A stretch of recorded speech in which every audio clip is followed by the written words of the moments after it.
Hello అండి, ఈరోజైతే చాలా సింపుల్గా సూపర్ టేస్టీగా ఉండే ఓరియో కేక్ని అయితే చేసి చూపిస్తున్నాను. ఇది కొత్తగా కేక్ చేయాలనుకున్న వాళ్ళైనా చిన్న పిల్లలతో సహా ఎవరైనా కూడా చాలా సింపుల్గా చేసుకోవచ్చు. టేస్ట్ అయితే చాలా బాగుంటుంది.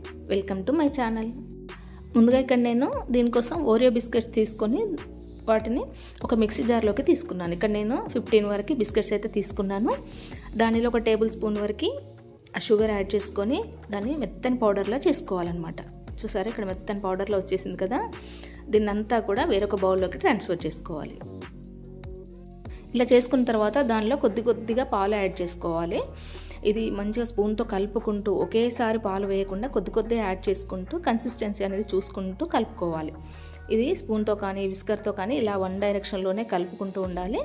పాలను కావాలంటే కన్సిస్టెన్సీ తగ్గట్టుగా కొద్దిగా యాడ్ చేసుకుంటూ ఇలా కలుపుకోవాలి.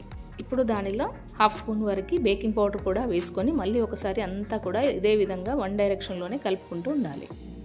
ఒకవేళ మీ దగ్గర బేకింగ్ పౌడర్ అవైలబుల్ లేకపోతే ఒక చిన్న ఈనో ప్యాకెట్నైనా కలుపుకున్నా సరిపోతుంది.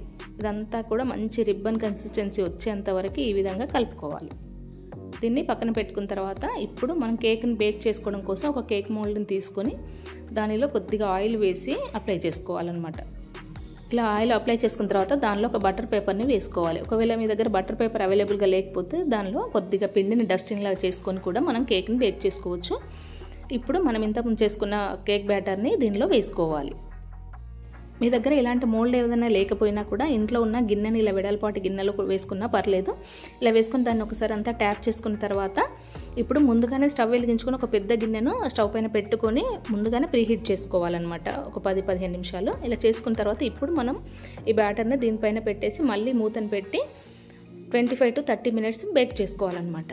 చూద్దాం ఒకసారి. నాకు 25 మినిట్స్ అయింది. ఒకసారి చెక్ చేస్తే ఈ విధంగా వచ్చింది. ఇప్పుడు దానిలో ఒక టూత్ పిక్ని ఇలా పెట్టి చూసుకోవాలన్నమాట. అది తడిగా లేకపోతే మనకి పర్ఫెక్ట్గా వచ్చినట్టు.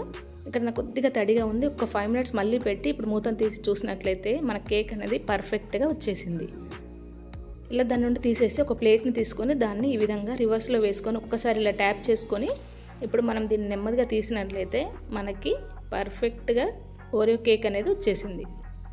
దీనిపైన ఉన్న బటర్ పేపర్ని తీసి చూసినట్లయితే ఇలా ఫ్లఫీగా సూపర్గా కేక్ అనేది మనకు వచ్చేసింది. ఇప్పుడు దానిపైన డెకరేట్ చేయడం కోసం ఇక్కడ నేను డార్క్ చాక్లెట్ని తీసుకొని ఇలా పీసెస్లా తీసుకుంటూ ఒక బౌల్లోకి వేసుకున్నాను.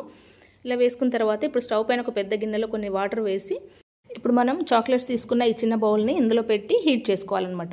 ఇలా చాక్లెట్ అంతా కరిగి ఇలా క్రీమీగా వచ్చిన తర్వాత ఇప్పుడు మనము కేక్ పైన వేసుకొని మంచిగా డెకరేట్ చేసుకోవచ్చు. చూసారా, ఎంత టేస్టీగా నోరూరిపోయేట్టుగా మనకి కేక్ అనేది వచ్చేసింది కదా. ఇలా దానిపైన మనకి ఇష్టమైనట్టుగా ఎవరి ఇష్టానికి తగ్గట్టుగా వాళ్ళు మంచిగా డెకరేట్ చేసుకోవచ్చు. ఇక్కడ నేనైతే ఓరియో బిస్కెట్స్ని ఇలా చిన్న పీసెస్లా కట్ చేసుకొని వేసుకున్నాను. కావాలంటే దానిపైన ఇలా తురుముకొని వేసుకోవచ్చు. ఇంకా ఓరియో బిస్కెట్స్తో డెకరేట్ చేసుకోవచ్చు. ఎవరు ఇష్టమైనట్టుగా వాళ్ళు చేసుకోవచ్చు. అంతేనండి, చాలా సింపుల్గా ఉంది కదా. చిన్న పిల్లలతో సహా ఎవరైనా కూడా చాలా ఈజీగా చేసుకోవచ్చు. మన ఇంట్లో బర్త్డేస్ కానీ యానివర్సరీస్ కానీ ఎలాంటి చిన్న అకేషన్స్కైనా కూడా చాలా సింపుల్గా క్విక్గా ప్రిపేర్ చేసుకున్నట్టుగా ఉంది కదా. సో ఇలాంటి కేక్ని మీరు కూడా ఒక్కసారి మీ ఇంట్లో తప్పకుండా ట్రై చేయండి.